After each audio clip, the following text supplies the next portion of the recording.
Hey everybody, welcome on back. It's You Got to Try This podcast. It's with me, Large. It's also with a gentleman named Ian Becker, who's usually behind the ones and twos, but I'm filming this week again in Chicago. So Jacob Ames. Jacob, he's the guy who helps out with Rubbin' His Racing. He's a producer for that, has graciously sat in and has been recording for me while I'm here.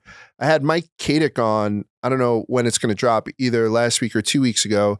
And then this week I'm following up with another one of our employees here in the Chicago office with Ohio State. What's going on, my man? Dude, I'm fired up. Yeah. I saw you at the race yesterday and you were like, I love the way that you fucking ran with the food content. Is it something that's a heavy lift? You kind of asked me about it. Mm-hmm. So then I came in today to the office and you're doing something absolutely stupid with the darts thing. And I call it stupid because I wasn't very good at it, but it's actually a pretty cool little thing to watch. And so I was like, why don't we talk about food for an hour? And you're like, done. Why the fuck wouldn't I? I mean, food's like my favorite thing on earth, obviously. Mm-hmm. But also I hate to, suck your dick here, but I judge a lot of just some content, like what pops up on my For You page on TikTok or whatever. And it's like, okay, I see Large talking food all the fucking time because when it comes across you have some sort of knowledge. Like, how did you get so well versed in talking about food? Yeah. So I will tell you that like we've only met each other on a couple of like glancing things, but obviously we know a little about each other's backgrounds just because of other content that we did. Mm-hmm. So I started, I started on Wall Street? Yep. Yeah, so I was a Wall Street guy forever. And I was one of those guys that had to take customers out a whole lot. And because I was a $2 broker, I didn't work for a house at the beginning of my career.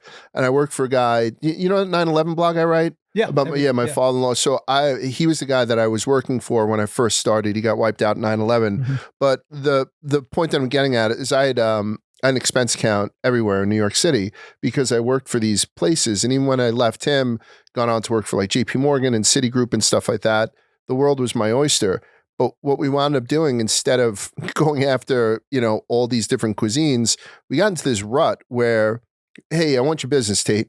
Come with me to the same steakhouse. Not the same steakhouse. Let's go to Strip House this time. And we'll go porterhouse for whatever, cream spinach, blah, blah, blah. So I was one of the first guys that was like, let's do a little something different. I had a buddy I was doing business with. His name was Sherrod.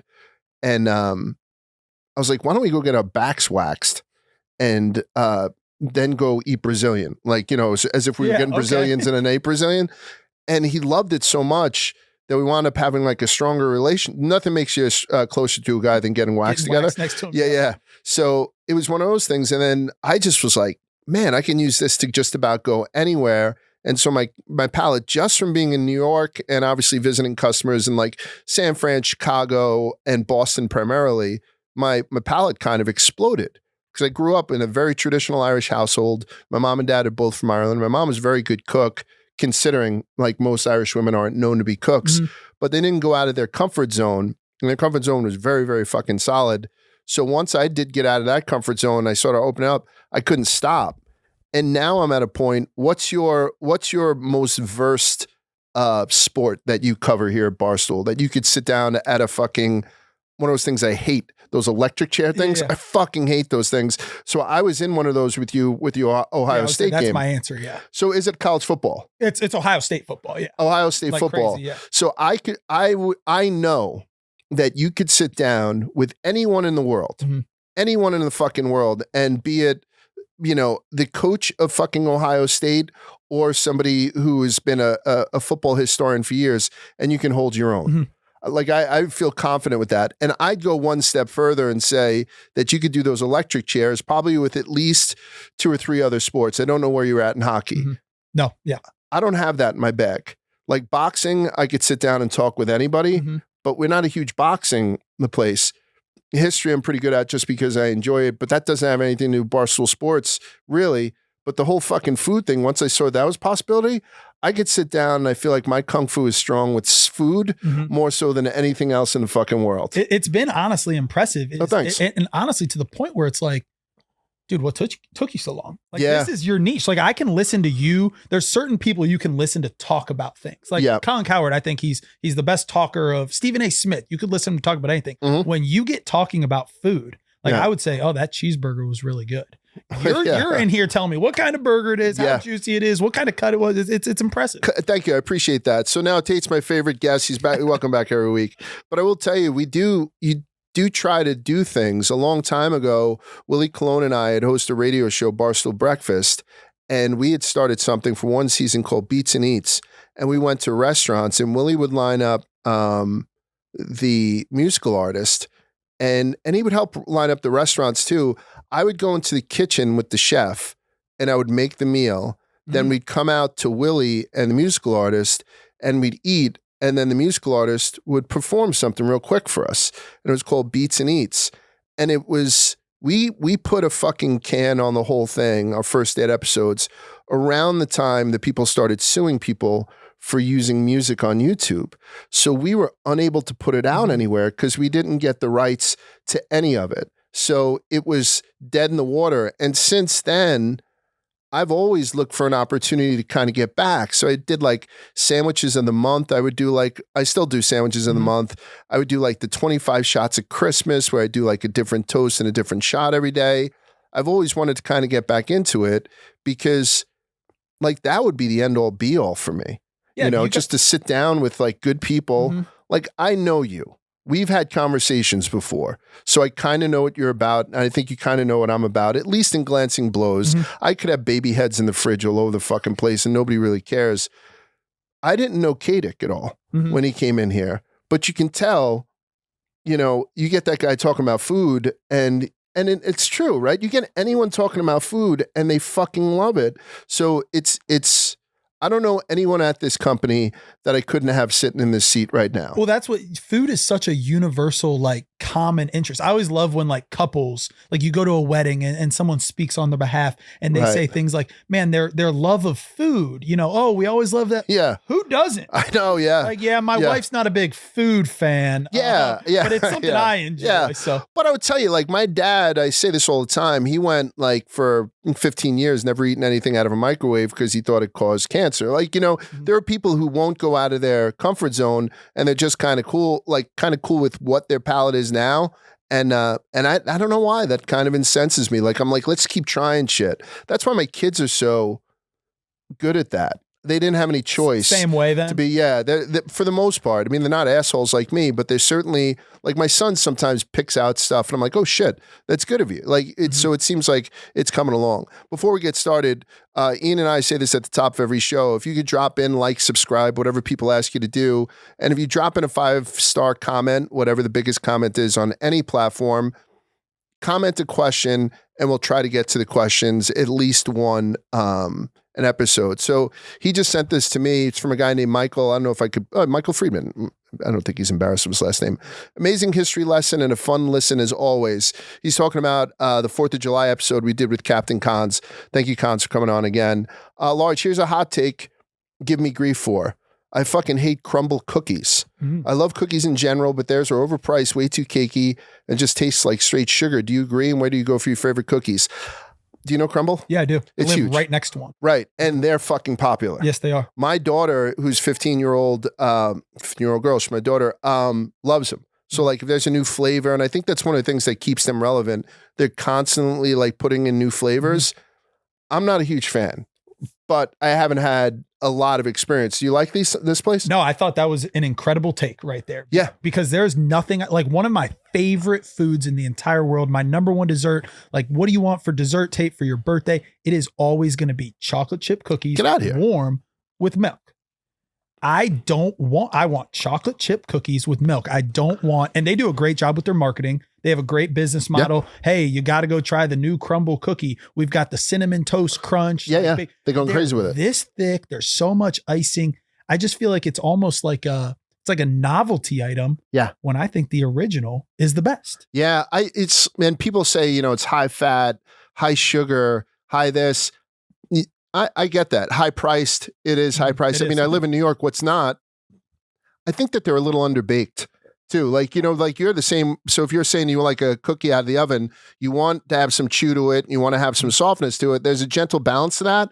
I think they find that through not baking them as much. You feel like you're eating raw cookie dough. Like it's not even cookie dough. I feel like I'm eating cake batter More so. I feel that it's almost like, I don't know if this is exactly the same analogy, but like when you put too many toppings on a pizza. I'm going to ask you this question a little bit. You no longer get the crisp and the consistency that you want. They're almost doing so much with a crumble cookie that you lose the cookie. It's like a cake now. It's like it's like a pastry. And I'm a cake guy too. There's not much that I say no to. So I don't know. When we shit on chains like this, and neither of us are shitting on them, we're just kind of dropping it the way it is. Send us some. Like if you have one that you think goes well in a fucking glass of milk without it looking like you just ordered it for like a princess party, with extra jams and all that shit on it, I'll give it a whirl, or I'll try it again with my daughter just to see if I'm missing out on something. But no, not my favorite either. I kind of agree with you. But he asked me where my favorite cookies are. I'm spoiled. I grew up in Brooklyn. So unless you can get your ass like Avenue X to Cuccio's to get the Pignoli nut cookies, I don't know what to tell you. But in general, I do like a simple cookie. If you come to New York, everyone's going to say, go to Levain, some call it Levine, all that stuff, with that big ass chocolate chip cookie.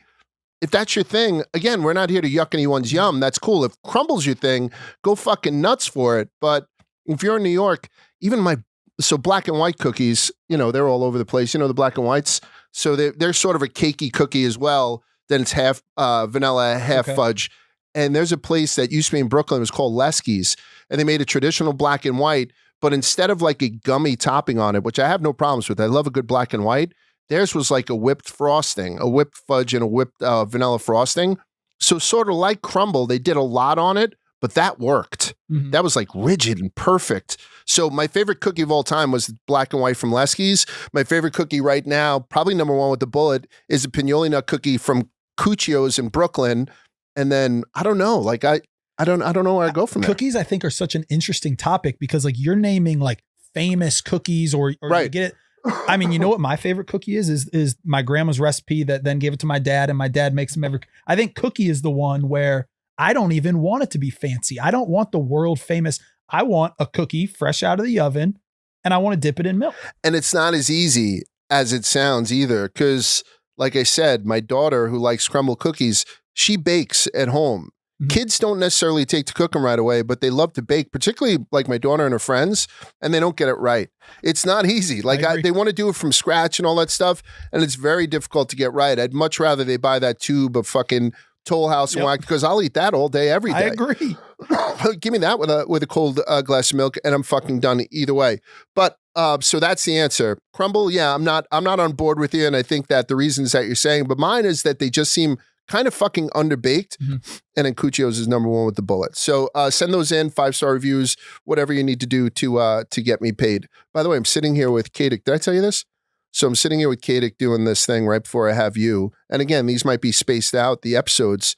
I get a text from Dave about my contract while I'm doing it. I was like, oh, how am I going to fucking do the rest of this? Because they can't like cut it.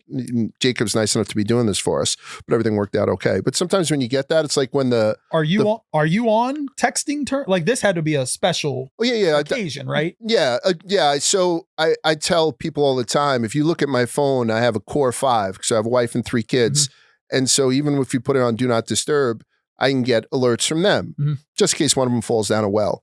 I added Dave to it because I had missed one of his calls once where he just wanted to call and talk to me about this boxing event that I did a long time ago. And so I was like, fuck it. I added him to the Core 5. And then I added Ian, the producer from this thing, because Ian is very, very good at like in the middle of the night, hey, listen, I want you to retweet this, because half the battle is getting out on fucking social. Right. So I almost missed Dave's thing to renew the contract, but the contract's renewed, so I'm okay. So it's congratulations. Good. Yeah. Let me say this. If I get a text from Dave in the middle of this, I'm calling a timeout. Yeah. And you're free to do the same, because I can't finish a podcast if I've got Dave on red. Yeah. I think it's one of those things. I was coming to the end of it with Katic, and the last thing that I'm going to ask you is your death row meal. So I was like, oh, let me do that. This motherfucker, Katic, I could have left, renegotiated my contract, came back before dessert. He was so motivated. It turned into just his list of favorite things. He wanted like his pet pony there and stuff. I love the guy. Honestly, I became closer friends with him, I think. And he's an eater. So we've done a couple Barstool After Dark things where we need eaters, and he made it very clear from day one. I think the first time I met him, we went around and went fast food place to fast food. I saw place. that. Yeah, eating what the person in front of us got. And my introduction to Kadek was we went to McDonald's and we had to eat a burger. And he one bited the burger. Yeah. Like the dude can eat. Yeah. So yeah, it's probably a great guest to have. I think offensive linemen in general, I spoke to him about it too. They're a different fucking breed. Mm-hmm. And I think, he started as a baseball player, as a catcher, but that guy was destined to be an offensive lineman, because he's just downright offensive. You know what I mean? So it's one of the things. And he's in his prime. Like, have you seen, when's the last time you saw Taylor Lewan? Taylor he leaned out. He looks really good right now. Yeah. But Mike's coming off his sixth college football season. Mike's he's ready to eat right now. Yeah. Let's talk about your weight, because as soon as I said I'm having Tate on it, Spider says, oh, here we go. Spider went right. I said, make sure you bust his balls about it. You don't look heavy to me. I think your peaks and valleys, you're off your peak, correct? Yeah, I am. I definitely am. My biggest thing, so before this, I was a teacher. And I love two things. I love eating and I love a good deal. I love saving money. So, right. Well, as a teacher, making not a lot of money. My first job was for $33,000. Right. You can't even get fat if you try in that way. And I was so busy and I was waking up and I was exercising and I was teaching and I was on I love a good schedule. So like it would be exercise, it would be teach, it would be basketball practice, it would be cover an athletic event, it'd be go to bed. You coach girls, right? Yeah. You coach girls high school. And they made a run right before you came here, correct? I remember that. I remember that whole thing. Yeah, we went 25-1 last year. It's fucking great though. It was fun. But so I was very regimented. You come to Barstool and things that change. One, you're making a little bit more money. Two, there is food lying out everywhere. Yeah. And three, it's just like these streams, these football. I wanted to be at everything. So I'd go to the NFL stream and they'd say, all right, we're getting wings at 1, and then we're getting pizza at 5, and then we're getting Thai food at 8. And my first year here, I was saying yes to every food I could get and then taking it home. And I gained weight for sure. Right. I saw the clip. I think you're up like 40 pounds, right? Yeah. The one thing I embellish a little bit, not in the weight way, but like everyone that sees me, like whether it be someone from Barstool, from New York maybe, or someone in person, maybe a fan or whatever, they're like, you're not that. I'm not huge, but I was skinny. That's the difference. Coming into it. So yeah, had I gained 40 pounds? Yes. What am I right now? I'm 6'2", 200 pounds. That's not very bad. Not bad at all. So, yeah. I came here, and that's another thing. Like I lost some weight, but people are like, wow, you look great.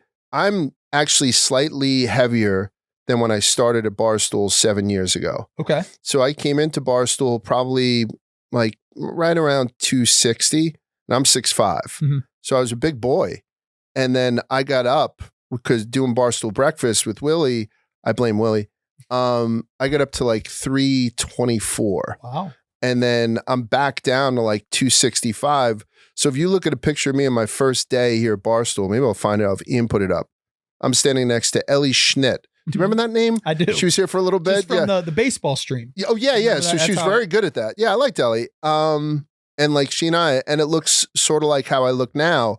But if you look at me at the peak of Barstool breakfast, like when I was doing Barstool breakfast, I just seen on social media, I was 25 pounds heavier than Frank. Frank's 299 now. Wow. Good for him. You know what I mean? Cool. So I'm back down to kind of where I am. But to your point, it's fucking tough in this place in particular, doing food content. Food content. And also I think it's a great part about the job, but also it's tough is we do not have a traditional work schedule. Right. I might be going to the Barstool Classic for this, or we might be streaming this, or tomorrow night's stream might take till 4 a.m. Yeah. Well, I'll tell you who's not eating salads at 3 a.m. It makes it harder. Right. So it was easy to be on a schedule and can count your calories and work out and everything. It's kind of hard here sometimes. Yeah, you're right. Like for people who like to abide by a schedule, and most coaches do, right? I mean, try and push that through. It's fucking impossible. It's absolutely too flippant. When you would put up that you got up 46 pounds or whatever, one of the things that I had seen, and like the Frank's Walks thing is cool. I love it. So I would never like document my weight loss journey or anything like that because it's mostly cocaine and laxatives, right? But I would tell you, losing weight with Tate, I think Chris Castellani, who used to work here also, he commented that I would love to watch a thing called Losing Weight with Tate. So if you ever do get back up there, that's a good one. Boom, that's not a bad one to turn around because people love that shit. I think, yeah, they really do. And so Mincy, shout out Mincy's in Vegas right now. Of course, have you seen Mincy? No, he's lost weight.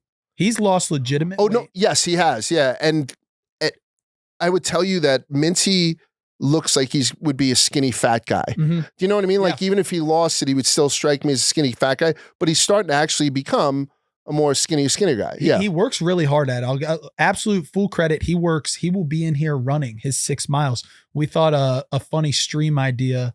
He's like 225, and at one point I was like 207, and we were like, "Do you think in one night, you can meet each other in the middle until we pass? Like, how much can someone? If I didn't eat all day, but I think it's going to be tougher to gain weight than lose weight. Yeah, I mean, I think." Yeah, I think that would be impossible. It's a funny premise. Yeah, it is. It is. But I mean, the person who would die would be you. Yep. Right. You know what I mean? Like going on the way up and you know what I mean? Versus the way down. Yeah, it'd be harder to gain weight. And also like now I have to deal with the consequences of I just ate sticks of butter and drank milkshakes. So it's a funny premise. I don't think we're going to do it. We used to do it for the weight loss when I was at JP Morgan. We used to do the Gallagher Cup every year and all of us would put together a bunch of money, and then whoever lost the most weight got it all. So if there was, 40 of us in it, and it was, $1,000 a piece, winner would win $40,000. Like that's big, right? Yeah. And so people would be really into it. And the day before, hydrate. Like people would come in, not even spitting, and certainly not trying to sweat or anything.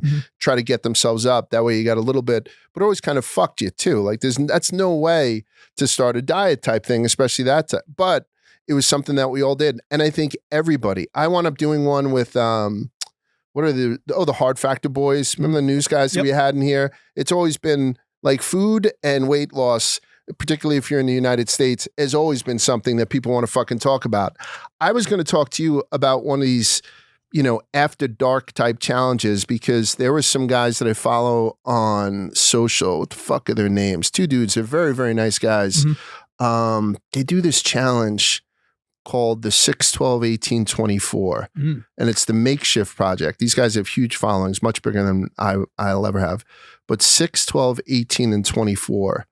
And it was, you have to do 6 of one, 12 of another, 18 and 20. You've seen these, right? We did a version of it for early after dark. Okay. And they did theirs with donuts, cheeseburgers, cans of soda, and shots of espresso.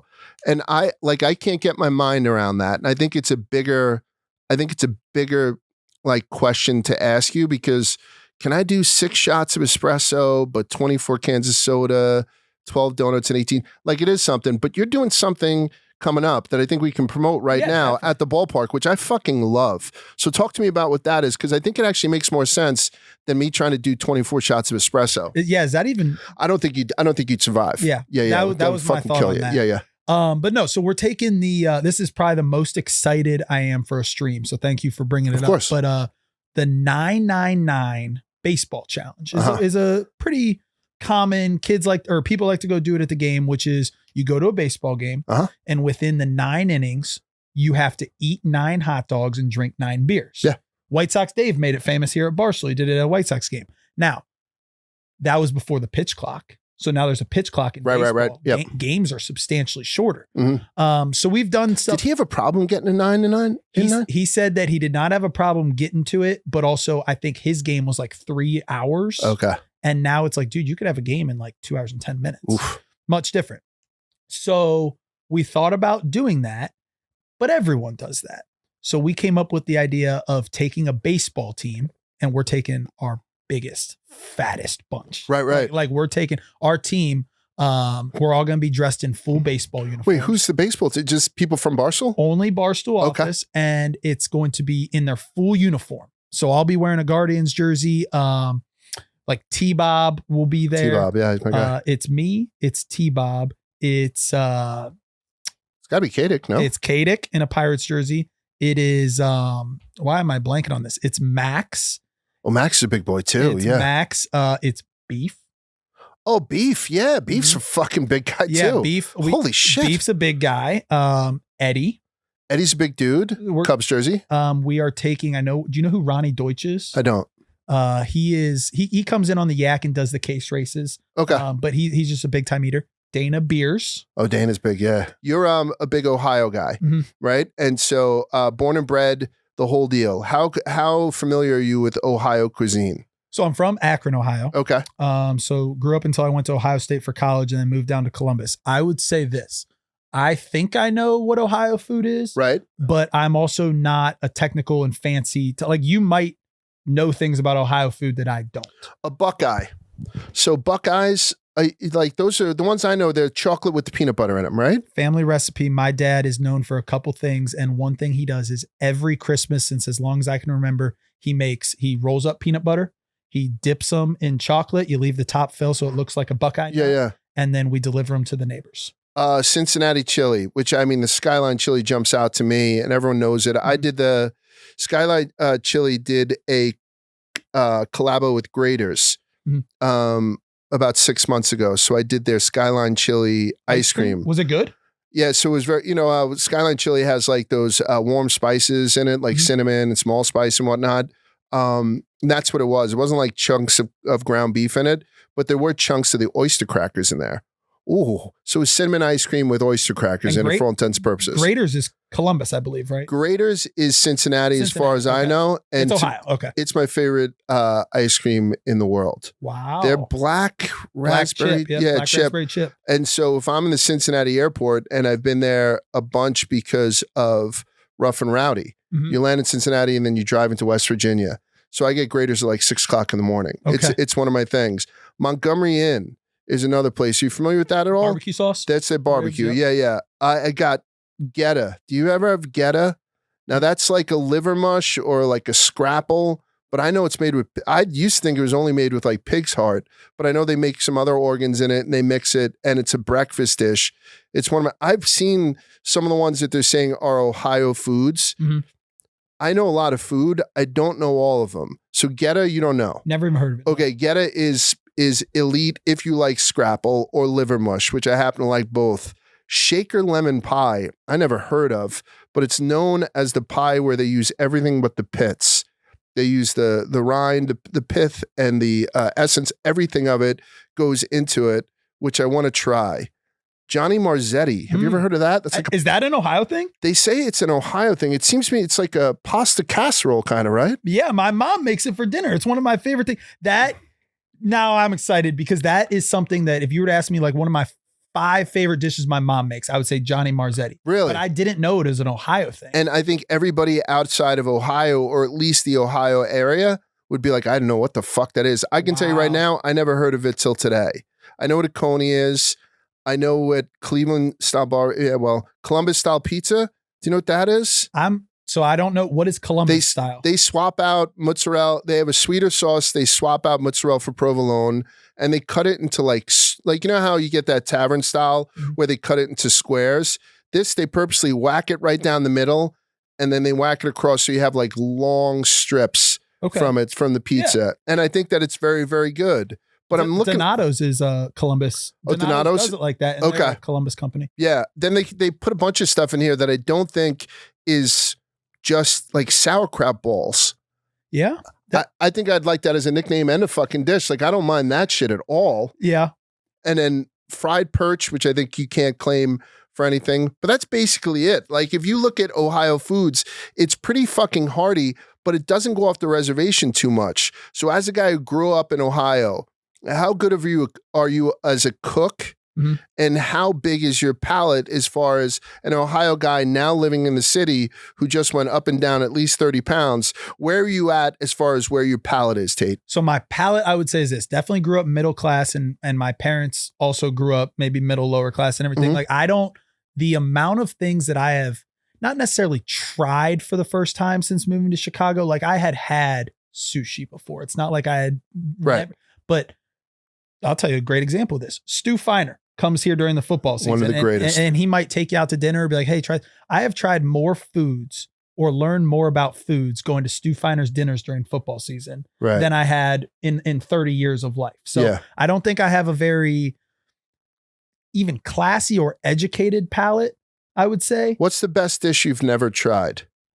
What's the best movie you've never seen? I would say for the dish, one food that looks so good to me that I've never had is beef Wellington. Okay. It looks great. That's a great answer. And the other one is this. I got the privilege of, we did Barstool After Dark and we went down to New Orleans for the Super Bowl this year. So I got to go down there, and one of my biggest regrets is I did not do that correctly.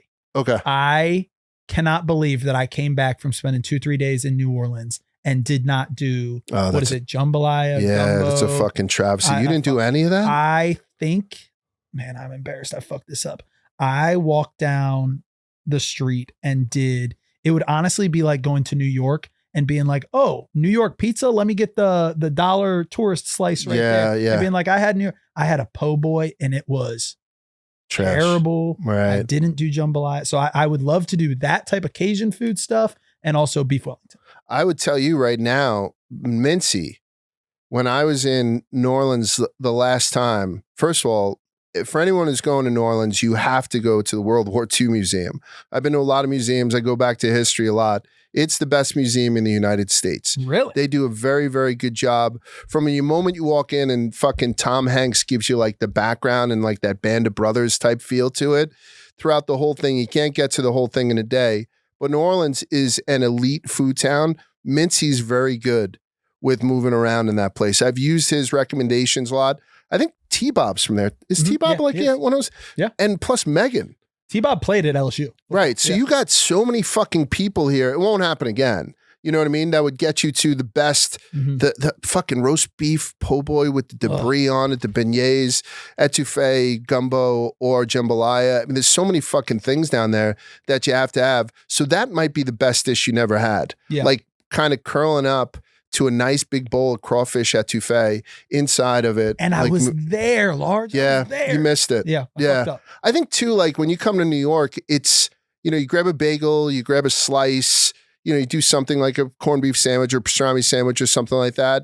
But it has a lot more that you could tick off. New Orleans, if you're going to come back, you have to do one of those big Rushmore type things. Don't let that happen again. I'm disappointed in you. Well, the fact that you mentioned the best museum, my girlfriend and I are big into, learning facts, going to history, whatever. It sounds like New Orleans needs to be one of our trips then, because the food scene seems incredible. And we are huge on, like, we went out to California for 5 days and we went museum, national park. So yeah, seems like a good reason to go back. I would always do it with the kids whenever we'd go on a road trip. And here's another tip too, because you're going to wind up buying the cow at some point. That's the rudest way I could say getting married. But if you do, and you wind up running around with kids, we tried to do a lot of road trips just because I hate flying with children.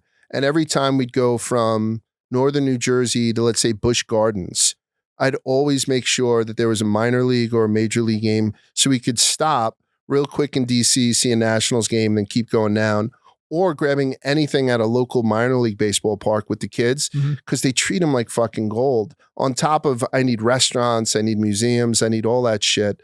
I think throwing a baseball game in, particularly when you're fucking flying around, even if it's college, as my kids got older and older and wanted to like go away to colleges and stuff, I think part of the reason they did is because you take them onto campus, see like a girls softball game, So I don't know. It's one of those things that I add to my repertoire outside of food, but food is what kind of drags me to most of my destinations nowadays. You're doing a wings thing, which I fucking admire too. You're a big buffalo wing guy. It's my favorite thing. You're doing 52 different buffalo wing joints in a year. So one a week, maybe you're backloading them and you're doing 7 in one fucking week, which God bless you as you're doing it. How's that going along? Like I started following the thread and it's just on the thread, like keeping it through. Yeah, I think so. That's actually what I was trying to talk to you about yesterday at the race. Was I had some questions of, I enjoy doing the chicken wings and I think the challenge is fun for me, but what I've been doing, I'm on like 30 something, 38 through 6 months. Jesus. I just take a picture of it. Yeah. And now I'm thinking I'm doing a disservice. The amount of people that'll tweet me or DM me and be like, oh, what's the favorite you've had? What did you like about this one? I haven't done that at all. Right. So if I'm going to do that, I'm kind of pissed because I've gotten to travel a little bit more with the new job and everything. Like I was in Omaha, I got wings. I was in Green Bay, I got their number one wings. I go out to Vegas, I try wings.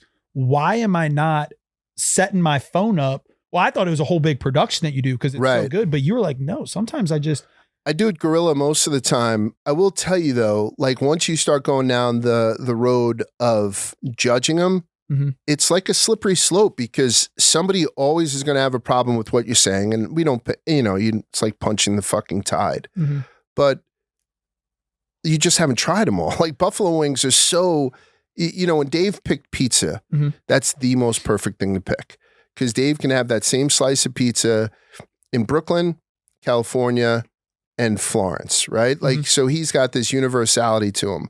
Buffalo wings, it's a little bit more difficult once you leave the United States, but just about anywhere in the United States has very fucking good wings and you can tweak them a little bit. It's not a pure buffalo, all that kind of stuff that you can't possibly get to them all like he has. You know what I mean? Like he's got to them all.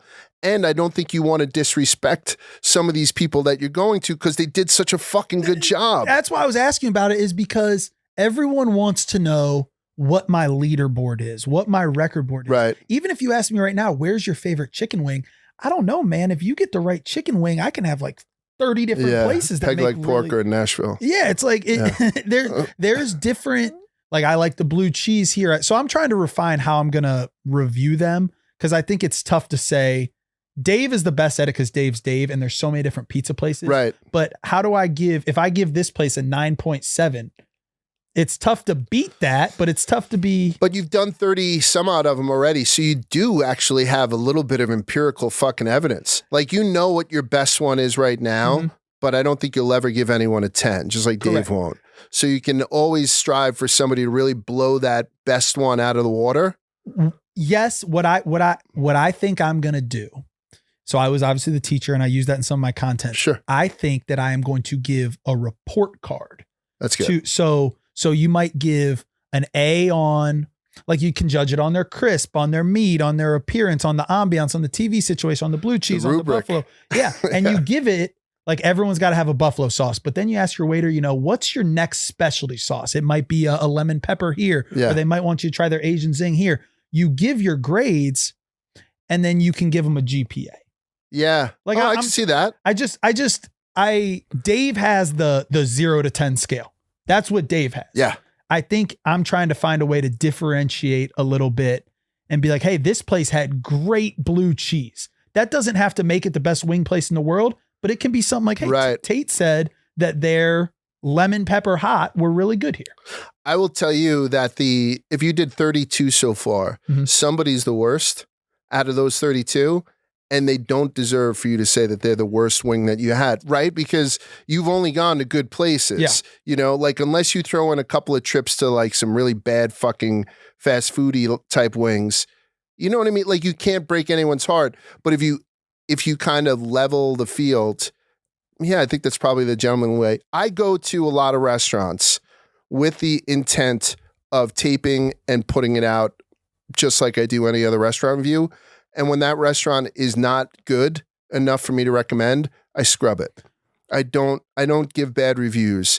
I came on here a couple of weeks ago because we went to Mexico and I got very, very ill. So I was a little bit angry about it. And I also had a bad dish at one of the places and I shit on it. And people were like, well, that's not what you do. I can talk about bad meals and make sure that you don't go to these places, but I don't want to put it out there on social where it gets a couple 100,000 looks and ruin somebody's. I'm not on this earth anymore to be a fucking goalie. So I'm trying to be positive. Awesome. It just agrees with my personality, not Dave's. Dave doesn't give a fuck. Right. He's softened up a little bit since the dogs, but you know what I mean? The problem is he with great power comes great responsibility and all that. He has the ability to give you a line all the way around the door the next day, but he also has the ability to shut you down. It sucks. Yeah. I hate to do this, but I have a really good story that I'm going to have to tell you when we turn the camera off and you're going to know why. And it's going to be a good one. Oh, okay, cool. Yeah. During this wing review thing. And then when he tells me that story, I'm going to come on next week and I'm going to tell you every fucking detail of the story, if that's cool. I don't know. Let's talk about some food more. Yeah. I need you to pick a burrito. You eat burritos? Who doesn't eat fucking burritos? I mean, I eat burritos. Have you ever been to a Benihana, like a hibachi type thing?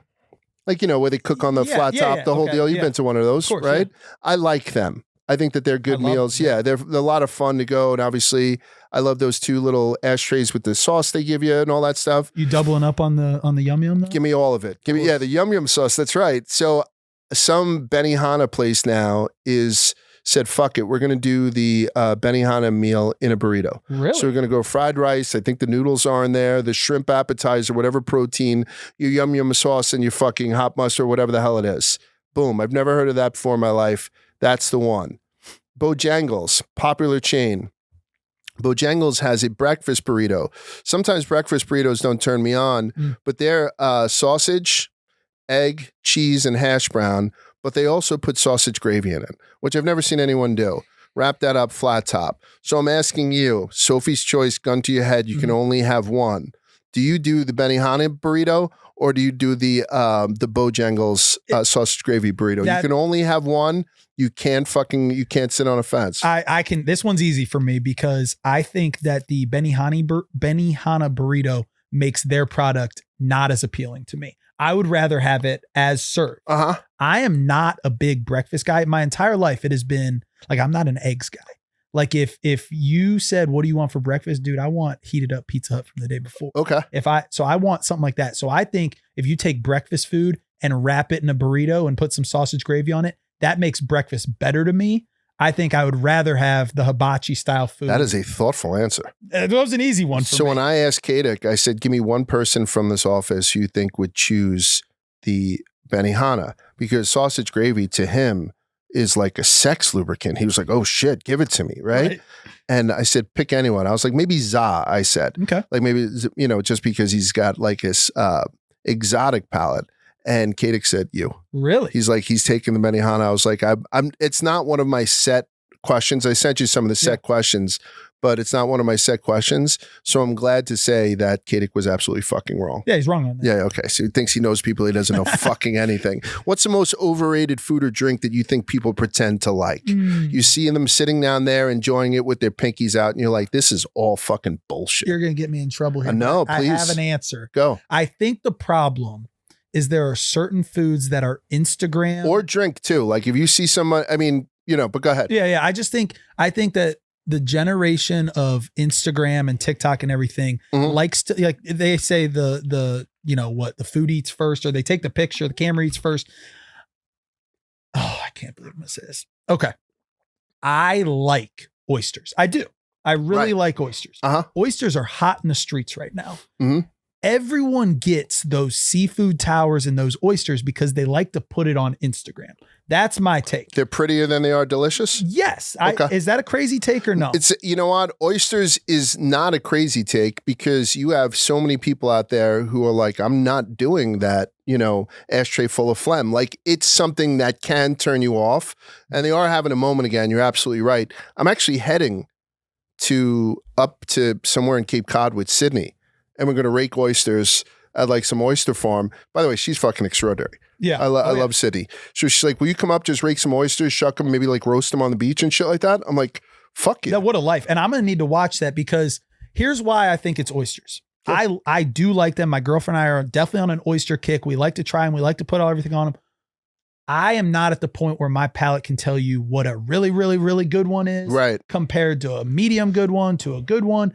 And I just think I could also eat 1,000 of them. Yeah. Is the other thing. Like I think they have more hype than how they actually are because they make your Instagram story look good. They make people think you're high class. You like to say you're eating oysters. They're good. They're not as good as society's making them out to be. And whereas beef Wellington, I'm excited to get you into a fucking place that does good beef Wellington. Right? Can you explain to me what it is? Sure. I think it looks good. Can I explain to you? Are you fucking kidding me? Of course I can. So you take what's traditionally the filet mignon, you take that whole loin, right? You sear it just a little bit, rub it down with some Dijon mustard. Then you add this mushroom duxelle. It's just mushrooms that are kind of chopped up and done into what's called duxelle. You roll it into that. Sometimes you roll it into one other type of meat, like maybe a prosciutto or something. And then on top of that comes the puff pastry. So the thing is seared. So it's not a raw tenderloin, beef tenderloin going into this thing. It does have a sear to it, but it's barely cooked on the inside. Then when you bake it, it comes up to a perfect medium rare on the inside, and the outside gets nice and flaky. You cut into it, and it has like the strata and whatnot, and you serve it. It's very, very good. And having it with Stu Finer, please. But also, if I get to a joint where I make it every now and again. I've made it with pork loins too. and it's an elite dish. That's one that I don't think anyone's going to tell you is ever overrated. Oh, and foie.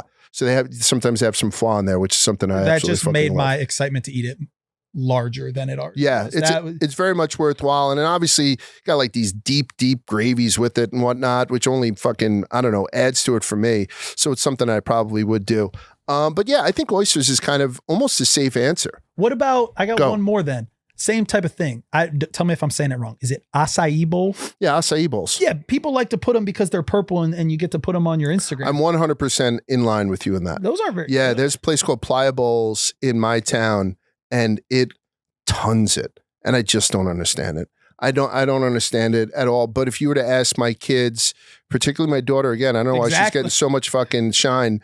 Like her and her friends come over for lunch. You'd be like, you guys want to get something for lunch? You want me to make something? Oh, can we do fucking Playa Bowls? That's crazy. And, I'll do mine with a little Nutella. I'll do mine with the shaved coconut. I'll do that whole thing.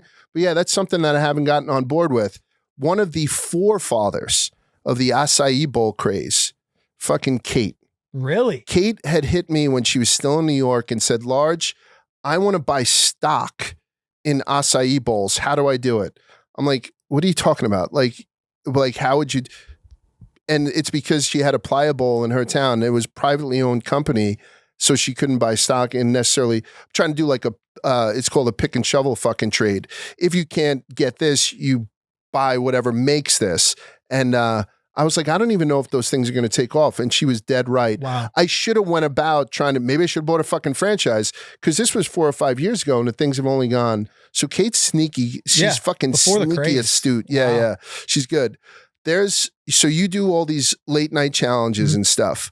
I want you to rate this one on a scale of 1 to 10. So all the stuff that you guys do, some of it's crazy, some of it's taxing. So most of it seems nearly impossible. Am I giving up the ghost by telling you, no, everyone knows about the dart thing. Mm-hmm. We did the dart thing. So it might be done by the time this airs. It doesn't matter. I came into the Chicago office today on day 10 of this thing. And this asshole had me 30 feet away throwing a dart trying to get, you gave me 5 and you took 5 because you get to add a dart every day trying to get a bullseye from 30 feet away. And I was going like trying to create a little bit of an arc where you were throwing a little bit of heat and it's nearly impossible to do. I think you'll still be doing it actually when this thing fucking drops because that one's going to be fucking tough. It's hard. It's 30 feet away. The bullseye is this big. Yeah. And I'm throwing it like a baseball. You were actually the first person, day 10, that threw a little bit of loft. Now, obviously you did it at the beginning because there was people behind it. Yeah, it's hard. It's hard. But I'll say this. Anything that we can do in 2 minutes is way better than doing it for 12 hours on Tuesday nights. Yeah, that's true. So there's 2 guys, I guess maybe they're map enthusiast, mathematician, whatever you want to call it. One guy's in New Zealand and one guy's in Spain. And they link up at the exact same coordinates. You know where I'm going with this? No. So and you would think Spain and New Zealand, this might not make sense, but I did the math on this myself. They were on opposite sides of the earth. Okay. So if you were to drill a hole where the guy was standing in Spain, go right through the Earth's core and it pops up right where the guy's standing in New Zealand. They're on the exact opposite sides of the pole. And at the same time, right, they're in contact with each other. They each put a piece of bread on the ground, therefore creating the world's largest sandwich. That's fucking brilliant, right? Kind of like, funny. I don't know about that. Like, I don't know the fucking guys' names. They don't seem like guys that I would ever hang out with. But in 2020, 2 men turned the earth into a sandwich by placing bread on precise points on the planet. That's a fucking record that no one will ever break because you're trying to do that type of shit. Is that kind of the stuff? You can't break that, obviously. Mm-hmm. You know what I mean? It's just you can't. Is that just the type of stuff that you would love to kind of do here at Barstool? I like coming up with the ideas. So listening to you talk about that, I'm like, wow, someone was very creative coming up with that. It is tough every Tuesday to then give up what could be 4 hours, what could be 16 hours, what could be 22 hours. People have been gracious enough to give me their time. We've been having a guest every week.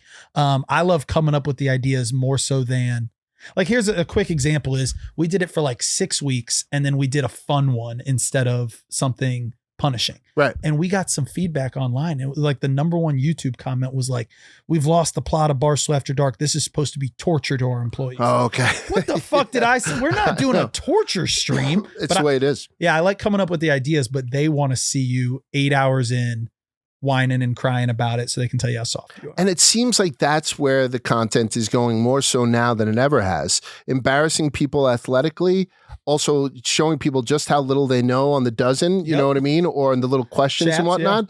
Yeah. It's fucking crazy. I'm over 50 now, so I will not do any more feats of strength for Barstool. I just feel like I can break a hip. Yeah. So even when you asked me to throw darts today, I was like, you know, like I'll definitely do it. But otherwise, I don't want to be made a fool out of. But I realized that's what gets the most fucking clicks. Well, I did. Yeah. That's why I think what you have right now, you obviously got to run with, is you have something that people enjoy and people listen to, and it doesn't tax on your body. It doesn't, it's fun for you to do. Yeah. My biggest thing so far at Barstool was, so I'm a big Ohio State fan. I made a bet last year for every game before the season and said, if Ohio State loses, I will do this. And it was something associated with the other school. So it was like, we lost to Oregon, I'd eat 300 some peeps. If we would have lost to Penn State, I would have had to stand in the Joe Paterno statue for 24 straight hours. People loved it because everything was torturous. Yes. And now people are like, hey, are you running it back this year? It's like, I don't know. At some point you got to find content that's not like, I'll do this stupid thing if we lose. Right, right. Yeah. I'd love to see you get tortured just because it's the whole Ohio State thing. Yeah. With less people smoking nowadays, I see people online calling like Diet Cokes their fridge cigarette. You know, you have your drunk cigarette and whatnot. Do you smoke her? I don't believe so, right? I've never smoked in my entire life. Never smoked full cigarette? Nope, never. How about a cigar? Never once. Never once. Okay. So then you don't have a drunk cigarette in your repertoire. No, I don't. And I don't think a lot of people do. So a lot of people do. What's your fridge cigarette? What's the thing that you know is not good for you, but it's something that you just have to have every now and again, like a drunk cigarette? What's your fridge cigarette? So obviously with the whole, you're talking about the weight and going up and down and everything. Yeah. One easy way to maintain weight or lose weight would be to stop drinking so many calories. Right. I could live off 4 beverages alone. I think obviously you need water. I really, really like black cold brew, which is good because it's no calories and everything. I could not live without Pepsi and beer. Really? And so if I could cut Pepsi and beer out of my diet, I think I would be a whole lot healthier and a whole lot more, lean, whatever it is, but I can't do the zero sugar. I can't do the diet. Just like the high test. I think that Pepsi with your food is the fucking best. I agree with you 100%. And I will tell you too that whenever somebody tries to dummy something down to me, like instead of whole milk, do you want to use skim milk? Mm-hmm. I'd rather have a half glass of whole milk. Like, you know what I mean? Yep. Or if you think that any kind of, I don't know, drink is sort of not healthy for you, I'd rather just stretch it out to having 2 a week than 6 a week, like that whole thing. Mm-hmm. So I like that. I like that your fridge cigarette is a regular Coke, sort of like the Diet Coke thing that these girls have going on. There's a dude, and this was a long time ago, because Kate wrote about it years ago, I think in 2020. I don't know why Kate keeps coming up, but that's the last fucking mention of Kate. He bangs out a girl, and on the way out, he says, grab yourself one of the goodie bags. So next to his door, there's a fucking Ziploc bag. Mm-hmm. And inside the Ziploc bag was what looks like a white bread sandwich, prison sandwich, slice of bologna and a slice of American cheese, a bag of Doritos, small bag of Doritos, a bottle of Lipton iced tea that's obviously warm because it's been sitting there, 2 $20 bills, a duo of Backwoods, those cigars that they split, and a bud. A little bud of marijuana, and maybe like a breath mint or something like that. And on the thanks for the memories, that type of thing, whatever this guy's name was, Jimmy. So you have a girlfriend, I have a wife. Mm-hmm. I'm not being disrespectful to either of those two. But Tate, in a vacuum, just gets through absolutely ravaging this fucking random girl. And then you're like, you don't got to go home. You just can't stay here. But grab the Tate goodie bag on the way out. And this is after you've just given her as much as she could take consensually. Mm-hmm. What's in the Tate goodie bag on the way out? So this is for me, right? This is for you to give this young lady that, and again, this was way before you met your girlfriend, way before I met my wife, the whole deal. So please, I don't want to put you in a bad situation, but one of those, and it could have been what you would leave your girlfriend that first time that you had it, or it could be just some random thing. Yeah. What would you do? I would say this.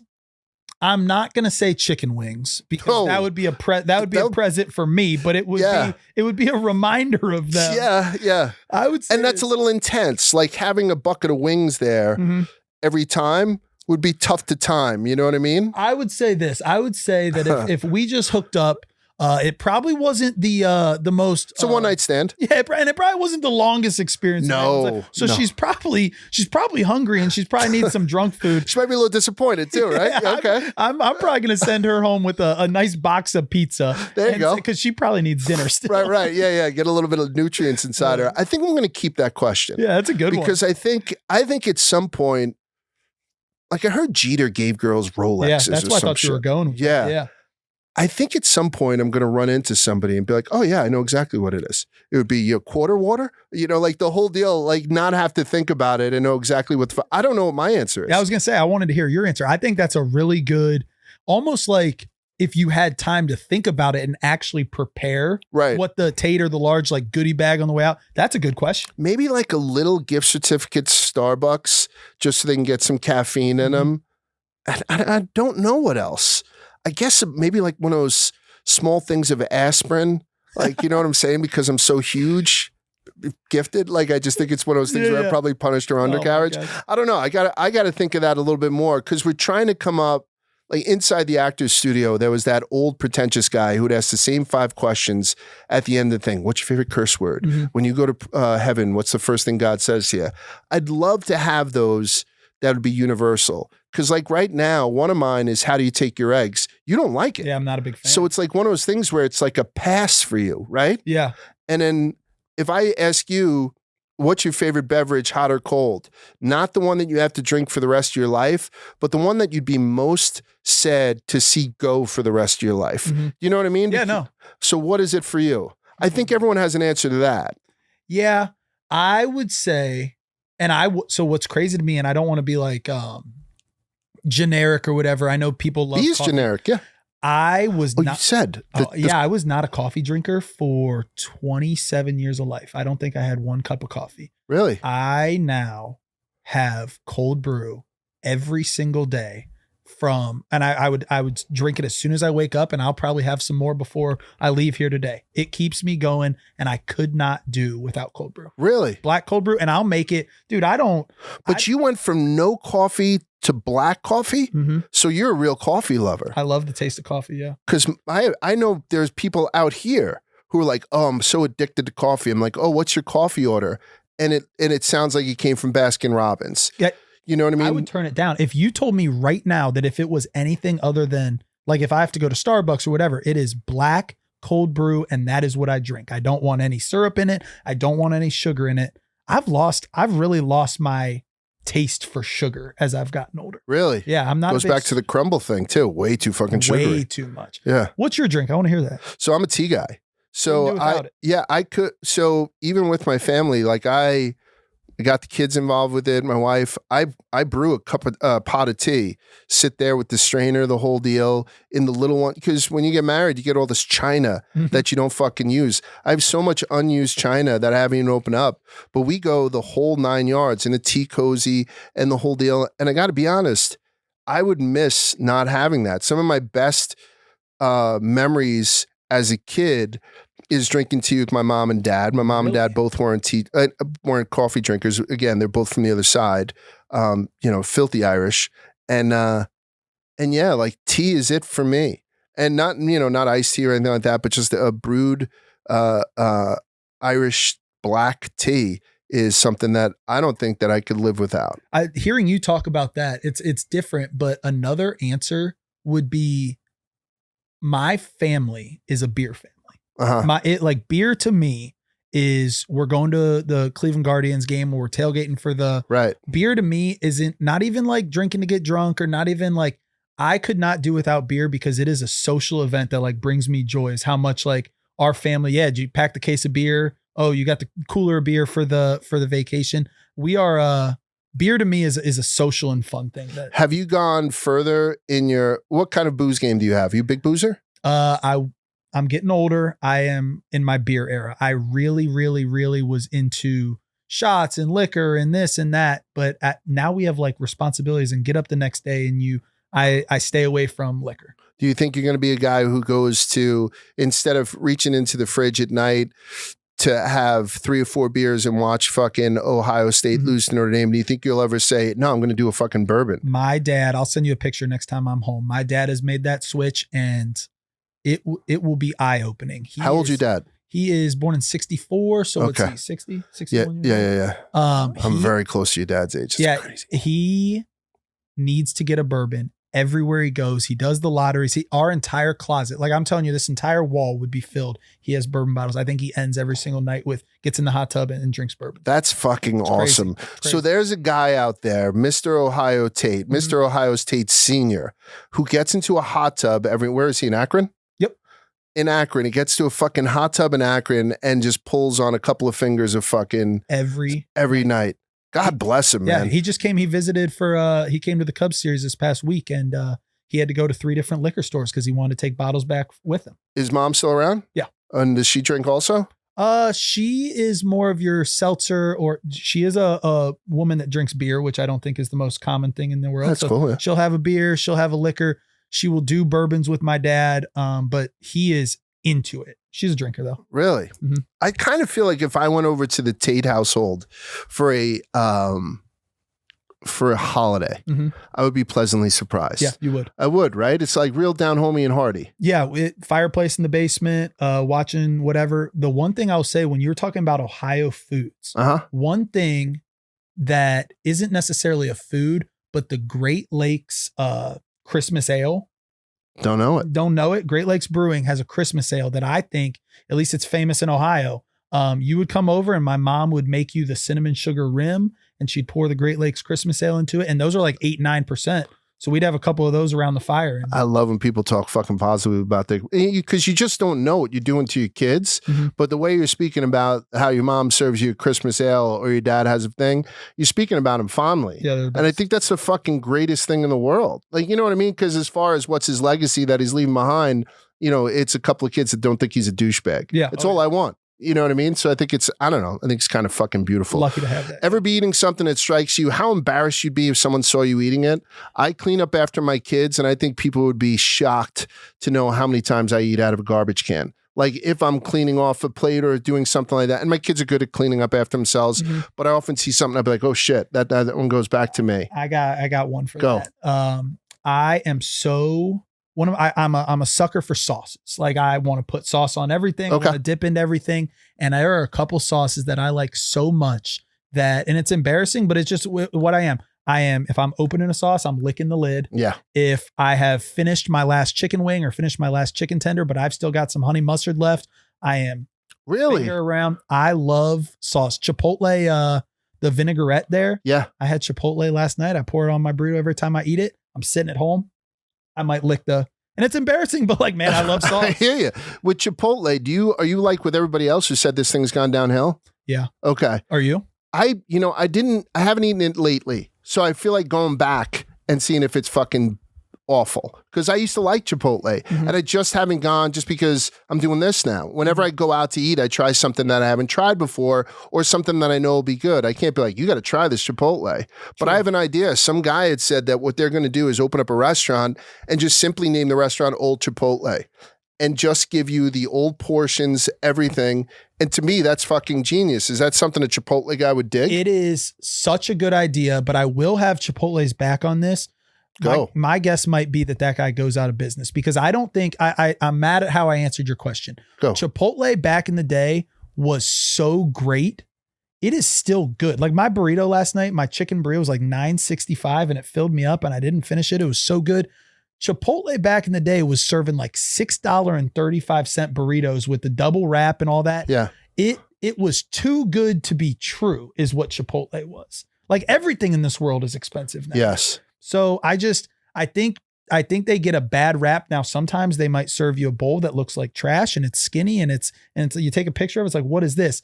Your standard Chipotle is still really, really good. We just lived through a golden age where I think they got us all hooked in by how good it was. But wouldn't you rather they kept it the double wrap and the double scoops and then just bumped up the price like everybody else? Because I think they did both.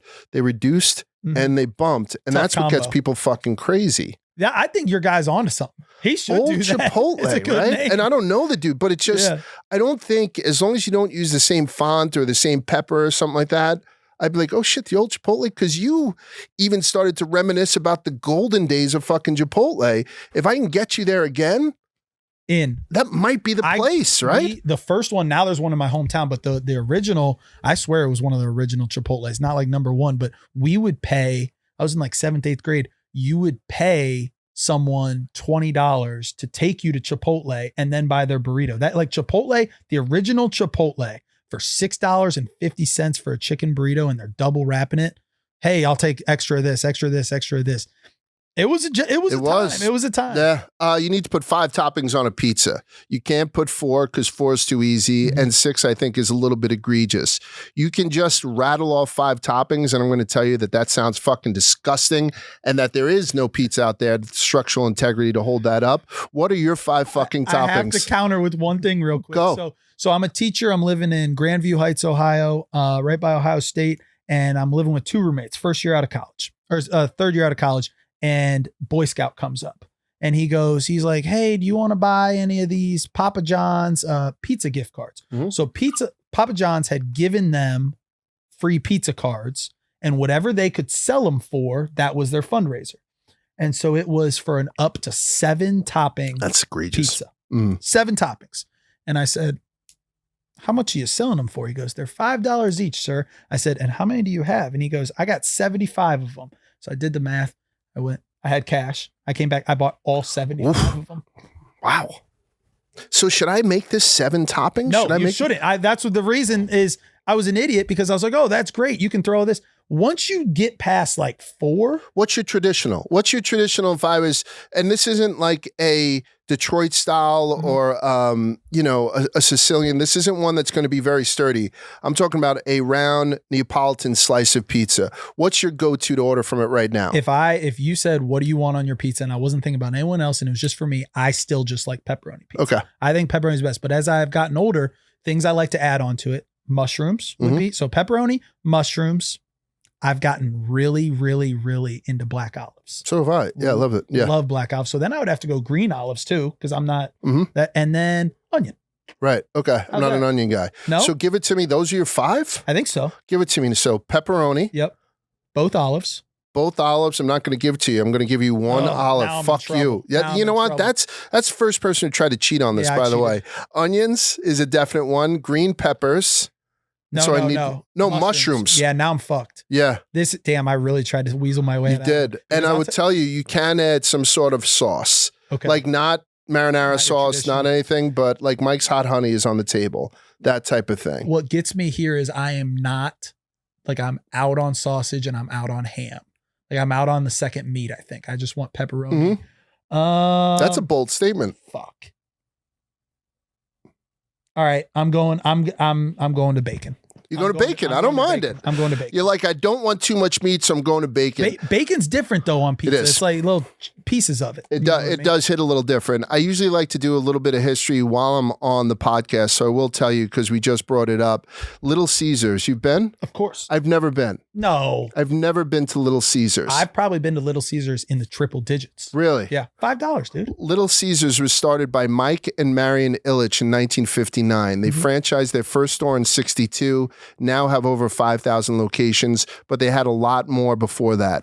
The name Little Caesar came from Marion's pet name for Mike. He was 5'9", and he was Macedonian. So like Macedonia, I think technically now is right above Greece, but it used to be like that whole region above Greece. So he's 5'9". She's calling him her Little Caesar. Isn't that kind of cool? That's a really...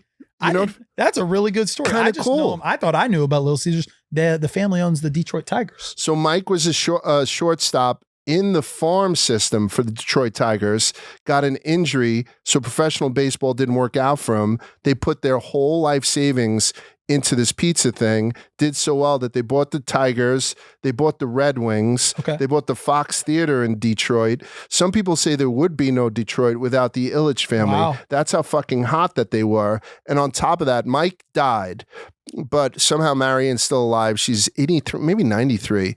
As of March 2018, Marion was one of the world's 7 richest women. I know 2018 is dated, Right. but she's also in her fucking 80s or 90s, so who gives a shit? And in 2017, next time you go to Little Caesars, they changed to this mascot. They went from less cartoony to this guy, which everyone kind of knows. Next time you see it, the trim on his toga is an LC for Little Caesars. Wow. Boom. There you go. There's your little bit of a history minute for this thing. Yeah, why the fuck wouldn't we? So you have your 5 now. You have your 5. You're going to be doing the 9, 9, and 9, which I love. You do not take your eggs anyway. You're a cold brew type guy. If you could have one form of potato for the rest of your life, and if it's not one of those things where you're like, Large, I couldn't see myself with one, then just pick your favorite. But I'm thinking one that you need breakfast, lunch, and dinner without anything else. Not the fact that you like cold brew and you'd be upset if it didn't exist anymore. This has to be the most basic answer of all time, but it has to be the most common. French fries. French fries is one of the more common. Well done French fries minus chips. Because if you give me a homemade hot potato chip next to a fucking couple of fried eggs, I'm done. Really? If you give me a homemade hot potato chip all salted up next to a sandwich, I'm done. If you gave me a homemade hot potato chip next to a great steak, I'm done. Like, and this is a guy that, I mean, I grew up with a potato in my mouth. And anyone who answers mashed, I get on him. Right. Mashed potatoes are usually the favorite of children and old people who can't chew. And I don't think you can have it at breakfast. But fries, I think, has to be the most popular. I'm calling a timeout. Go ahead. You're telling me that if after this we went and got, burgers or whatever, and they said fries or chips, you would choose chips? I would choose, now this is homemade, right? Yes. So you're thinking about the best. Yeah, the homemade. So these are just shaved on a mandolin, soaked, deep fried, heavily salted afterwards. I would take that over French fries at a burger joint, at a steakhouse, and I won't even, count breakfast, right? Because it'd be a little bit weird there. Probably 8 out of 10 times.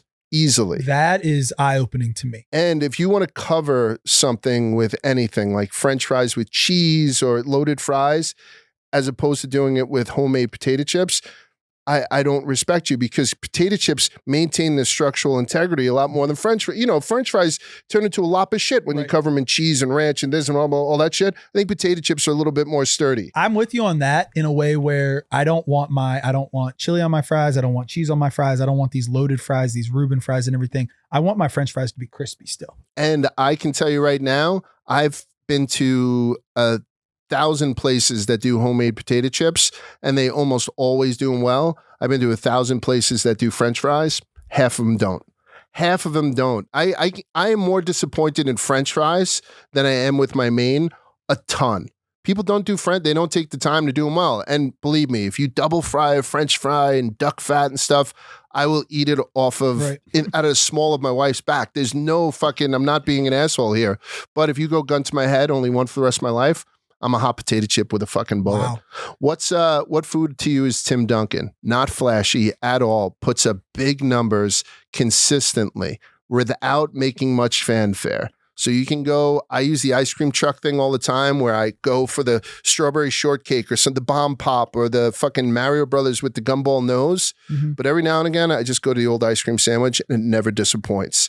It's always been fucking steady, but it's never been flashy. The Tim Duncan of foods for you. That's a really good question. I'm not going to go. So I think an easy way would be like, I think pizza is always good. Like, even if I got the $1 slice on New York side of the street, I like that. I'm not going to go with pizza.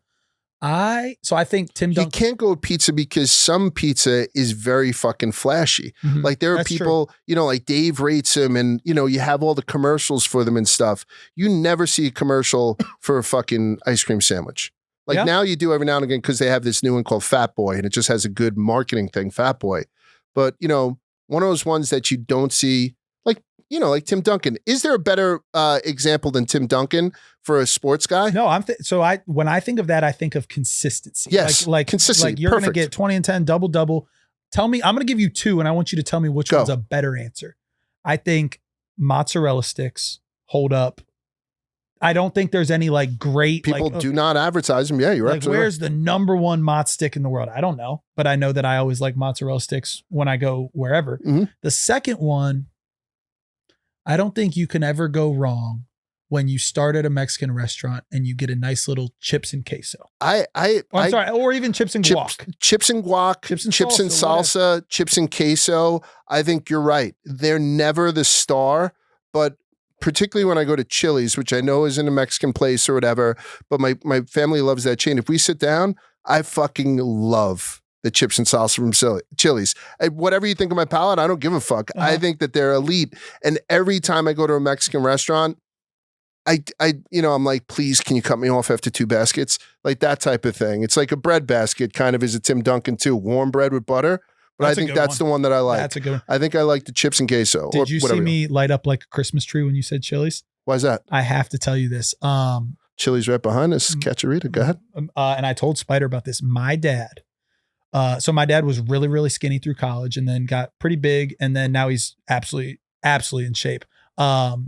My dad went to Chili's 5 days a week. He works at Charles Schwab, goes on over to the Chili's right across the street. Right. He went every day for about 10 years. My family on Sunday at 11 a.m. in Ohio meets another family at Chili's 51 weeks out of the year at the same Chili's and sits at the table 51 weeks out of the year. It's my favorite place. My dad goes, my mom goes, my brother goes, his wife goes, my niece goes, the other family goes, both their sons go. It's like a rite of passage to bring. Oh wait, Tate's bringing a girl to Chili's this week? Oh wait, G's bringing a friend to Chili's this week? That's like the Righteous Gemstones. They go like afterwards to some bullshit kind of steakhouse. I think that that's a very doable and cool type of thing to do, right? I mean, I do it with local places. Why not fucking do it with Chili's? But religiously, at the same time every week. Mother's Day, Father's Day, every Sunday we are at Chili's. It's tradition. I love it. I don't mind it at all. Which food has a combination of the lowest floor and the highest ceiling? So pizza you can't use because even bad pizza is pretty good. That's not a low floor. Burgers you can't use because even if you get a burger wrapped in tinfoil at a golf course, it still fucking hits the spot. What do you think's one of those? Lowest floor, highest ceiling? I think. I like sushi. I'm not going to say sushi, but I will say I finally had good sushi for the first time, like more than just like your all you can eat for $13.99 whatever. Good sushi. I was pretty impressed with the ceiling. Yes. I'm going to say fried chicken. I can see that. I think when it's really crispy, stinks. It's almost I don't care about the ceiling. Bad fried chicken that's like flimsy and soggy and is gross. And it's easy to we just had the we just had the conversation about French fries. Fried chicken's the same thing too. If the oil's not on point where it should be and at the temperature that it should be, then you're creating little fucking oil sponges with, instead of having breading that's crispy on top of succulent chicken, it's just like pants that fall fucking off. It's absolutely disgusting. But good fried chicken, really good. It's fucking transcendent. It's transcendent. Have you heard what's a good answer for that from people you've interviewed? Or do you know what? I think that sushi's too easy because you're right. If you get your sushi, because now they're selling it at fucking Dwayne Reed. I think it's one of those things where it just doesn't fucking work in your favor. But I would think maybe if you got a little bit more granular and you said tuna, because if you eat tuna out of a can, right? Like I started eating tuna. I started eating it out of a jar, just up step from a can. Now I can't eat it from a can because all I taste is the aluminum. And then you go all the way up to like sashimi grade tuna that you eat raw, or even just a good tuna steak that you have barely seared inside of a steakhouse. I think that that's great. That's the best answer. That's a really good answer. No, but you I saw in an airport, there was a $16 tuna sandwich that had been sitting in a Hudson News for a couple of days. And I was like, yikes, that's the low floor. And then, you go out someplace and you have just this great fucking Otoro, Chutoro, whatever the fuck you want to call it. And it's just off the charts. All right, I'm going to close up now with asking you the question that it took fucking Katic hours to do. But what would be the death row meal? You'll eventually be on death row. I can tell by the look in your eyes. No doubt. When you are getting a knock on the prison bars and say, here comes your last meal, Tate. What is it? Okay. I am going to go. So I'm going to start. I hate to be a Katic here. I'm going to have fried pickles. Wow. With a house-made ranch. I love, because I'm going right to chicken wings after this, but I want to start it with fried pickles with house-made ranch. I'm going right into 12 extra crispy buffalo chicken wings with chunky blue cheese. So I went ranch with the fried pickles. And I noticed it right away because people I'm sort of on both sides of the fence too. I was just telling Kate, Mazzetti makes a spicy ranch now. It's a fucking knockout. But I'm also a blue cheese hound, right? And there are people who are like either or. And I'm trying to promote that there's a universe for us all. Right. Love for everyone. Fried pickles that are done extra fucking crispy too, right? Because you don't want those things getting too damp on the inside with ranch. Going into perfectly well done fried buffalo wings. Dowstin, will you go chunky medium, blue, mild, or hot? I go mild. I think the taste of mild is my favorite. Not because I'm not a spice guy. Like you could give me hot wings and I could eat them. I like the taste of mild wings, I think. Yeah, okay. Yeah, and a vinegary pop to it with some blue cheese. Keep going. Gotta have a side of fries. Okay. And then I'm going to wash that down with a very ice cold Pepsi from a fountain. Pepsi fountain with pellet ice.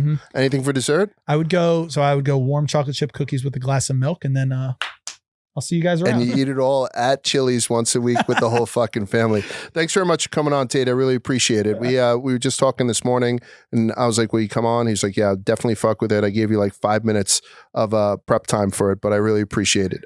Before we go, can you just talk some shit? What should people be watching from you that's coming up? This is going to be airing somewhere, mid-July, maybe in a week or perhaps two. What do you think? Outside of the 999, which is going to be absolutely fantastic.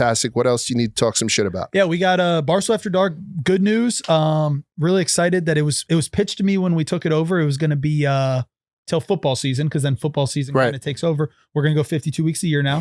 So I'm pumped about that. Tough to come up with ideas. Right.